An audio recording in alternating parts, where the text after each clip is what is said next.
Merci, Monsieur le Président. Effectivement, je pense qu'il est nécessaire d'expliquer les raisons pour lesquelles le groupe Les Républicains ont souhaité cette seconde lecture de la loi du pays sur l'IRPP. Sur la forme, d'abord. En préambule, je me permets de vous rappeler que toutes les lois du pays peuvent faire l'objet d'une seconde lecture. Cette démarche est prévue par la loi organique et a déjà été maintes fois utilisée par tous les groupes politiques. Il s'agit simplement d'ouvrir la possibilité de débattre à nouveau d'un ensemble de mesures qui concerneront directement les Calédoniens dans les années à venir. Cela n'a rien d'un putsch institutionnel. S'élever contre cette possibilité offerte par la loi revient à nier le processus démocratique. Hélas, ce sentiment de putsch démocratique est exacerbé quand votre majorité utilise, pour la première fois dans l'histoire du Congrès de la Nouvelle-Calédonie, les dispositions de l'article 69 de notre règlement intérieur, dont la seule utilité est de museler les débats. Nous avons assisté à un véritable psychodrame quand j'ai osé rappeler au président du gouvernement son obligation légale de consulter le gouvernement collégial pour demander une inscription en urgence de ce texte à l'ordre du jour d'une séance. Je me suis fait calomnier, insulter et menacer. Mais où allons-nous? Je vous le demande. Où allons-nous? Je vous rappelle, chers collègues, que nous nous battons pour des idées, pas contre des hommes, et en ce qui me concerne, pas pour un poste à aucun moment. Ce qui est sûr, c'est que toute cette agitation révèle le caractère sensible du sujet. Nous ne pouvons nous empêcher de penser que vous craignez qu'il soit à nouveau débattu afin que puisse s'exprimer une nouvelle fois notre opposition et que puisse être proposé un certain nombre d'amendements. Sur le fond, maintenant, plusieurs raisons. La première, l'équilibre financier de cette réforme est sujet à caution. En effet, cette réforme prévoit une ponction supplémentaire de 1,4 milliard sur les ménages les plus aisés, qui serait intégralement reversée sous la forme d'une réduction d'impôt redistributive aux ménages de revenus intermédiaires. Une telle hypothèse ne prend pas en considération les nouvelles niches fiscales qui pourtant seront utilisées, en particulier par les familles aisées sans enfants. De plus, le rejet en première lecture de l'abaissement de 10 000 à 5 000 du seuil d'exigibilité de l'impôt diminue mécaniquement de 3 620 le nombre de foyers fiscaux imposables et de 20 millions le rendement attendu.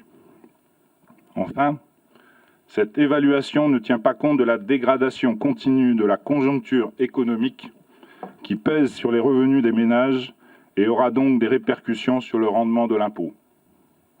Il est donc fort probable que le produit de ces impôts supplémentaires soit nettement inférieur aux 1,4 milliard annoncés. Qu'adviendra-t-il alors s'ils ne sont pas au rendez-vous? Faudra-t-il diminuer la réduction d'impôts redistributive? Faudra-t-il ponctionner à nouveau les établissements publics? Faudra-t-il alourdir encore la dette de la Nouvelle-Calédonie? Ou faudra-t-il encore augmenter les impôts? La deuxième raison de fond, cette réforme ne relancera pas la consommation. Les Républicains ont déposé en fin d'année 2015 un texte prévoyant la refonte des barèmes de l'IRPP afin de redonner du pouvoir d'achat aux classes moyennes en suivant les recommandations de la Chambre territoriale des comptes.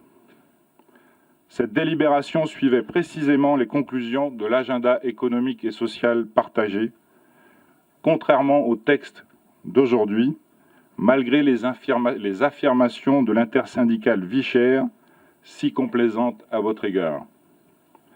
Au lieu de cela, le texte proposé consiste, une fois de plus, à stigmatiser et opposer les uns aux autres.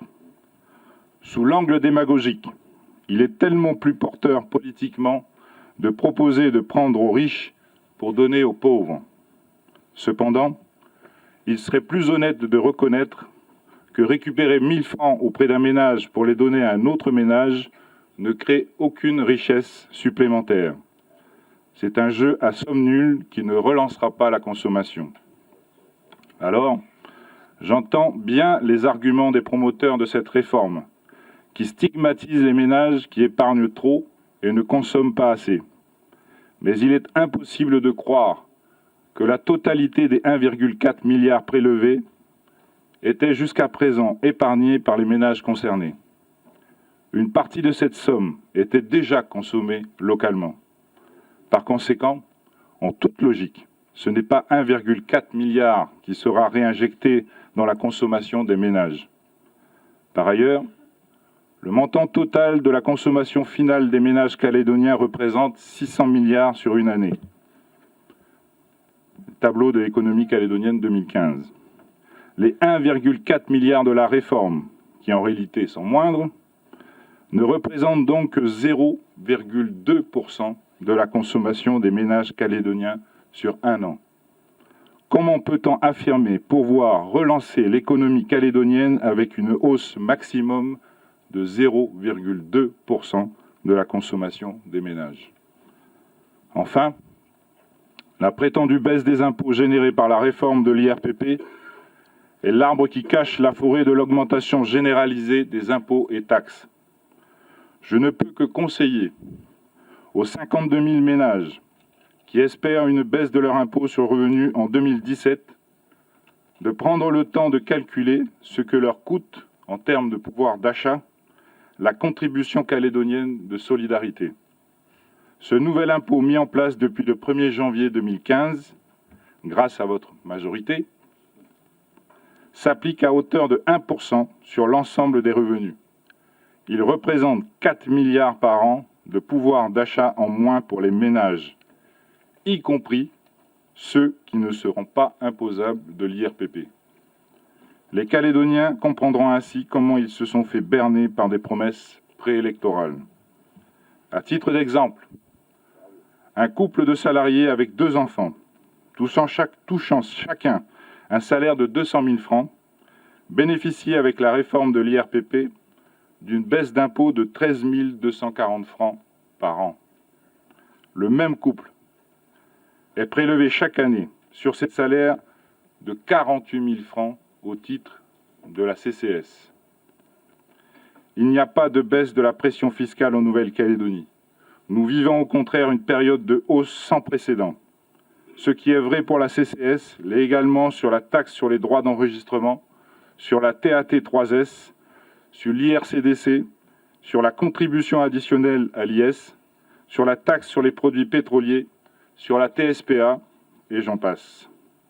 L'argument avancé de la baisse de la pression fiscale pour relancer la consommation est un écran de fumée destiné à cacher la réalité de votre politique basée sur le matraquage fiscal. La troisième raison de fond. Le vote de cette réforme avant le 31 décembre 2016 relève d'une malhonnêteté intellectuelle. Malhonnêteté pour 2 raisons. La première, il est nécessaire de préciser que le vote en fin d'année de cette réforme fiscale, qui s'appliquera donc sur les revenus de 2016, privera les contribuables de la possibilité d'exploiter les nouvelles niches fiscales proposées. C'est de la malhonnêteté intellectuelle de proposer au vote des mesures qui, pour une partie d'entre elles, ne pourront pas être utilisées. Pourquoi annoncer, en fin d'année, aux employeurs de gens de maison qu'ils auraient pu déduire davantage de salaires versés, ou aux parents qu'ils auraient pu avoir davantage recours aux garderies et aux crèches pour leurs enfants? C'est trop tard. L'année est terminée.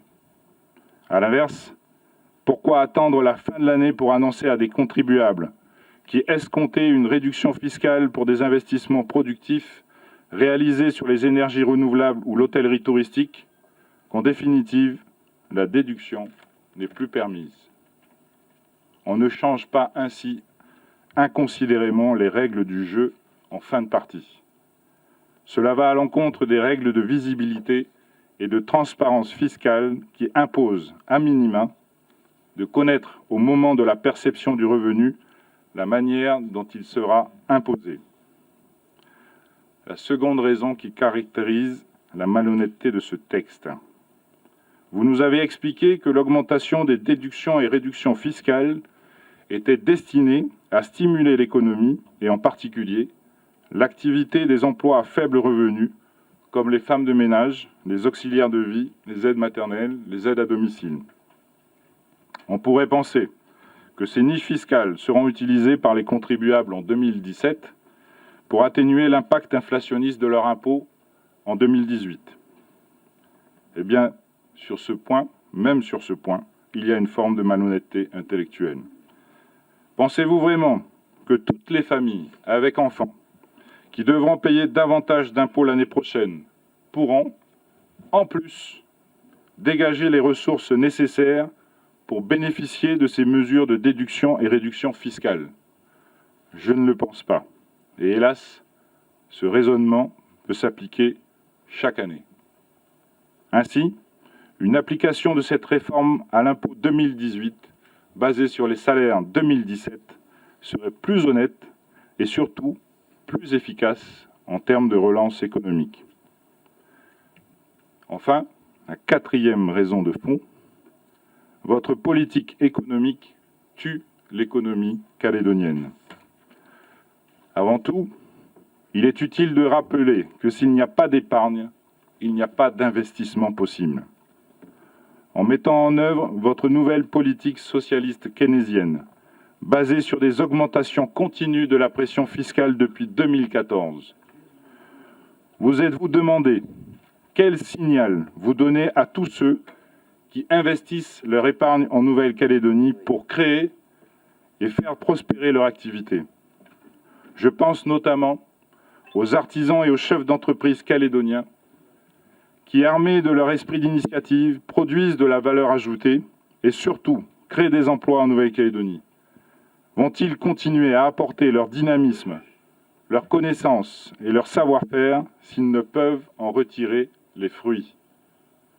Par l'augmentation irresponsable de la pression fiscale que vous imposez depuis 2 ans, vous êtes en train de décourager l'initiative privée et de casser le dynamisme des PMI et PME calédoniennes qui constituaient pourtant une caractéristique forte de l'économie calédonienne, héritage d'un esprit pionnier attaché au goût du risque et à la liberté d'entreprendre. Nous venons de perdre plus de 2000 emplois par an en 1 an. Et nous retrouvons aujourd'hui le niveau de l'emploi salarié de 2013. Il est temps de se poser les bonnes questions et de prendre les bonnes décisions. Ce dont l'économie calédonienne a besoin, ce n'est pas d'une fausse relance de la consommation, mais bien plutôt d'un soutien affirmé aux entreprises dont dépendent l'emploi et l'activité. Un chômeur n'a que faire de la baisse des impôts. Ce qu'il veut, c'est du travail. Il faut donc promouvoir l'investissement qui assurera la pérennité de nos entreprises, leur compétitivité et donc la qualité des biens et des services produits, avec au final des emplois garantis. Tout le monde sait que relancer la consommation dans un pays insulaire comme le nôtre, sans égard pour la production locale, ne fera prospérer que les importations au profit des entreprises extérieures. C'est une impasse. Nous sommes en train de reproduire en Nouvelle-Calédonie les erreurs qui ont mené la France dans la situation déplorable où elle se trouve sous la présidence de François Hollande, qui visiblement est votre modèle économique. Ce n'est pas la vision de la société que partagent les Républicains, attachés au respect de la liberté individuelle, de l'esprit d'entreprise et d'initiative, qui ont toujours fait la force de l'économie calédonienne. Pour finir, il n'échappe à personne que les déclarations d'impôt sur les revenus de 2016 devront être rendues à la direction des services fiscaux quelques semaines avant les élections législatives et que vous espérez bien capitaliser sur les baisses d'impôts annoncées à grand renfort de campagne de communication pour attirer les électeurs reconnaissants. Mais je fais confiance aux Calédoniens qui ne se laisseront pas manipuler une nouvelle fois par une réforme démagogique et surtout dangereuse pour notre économie et donc pour leurs emplois. Je vous remercie. Bravo.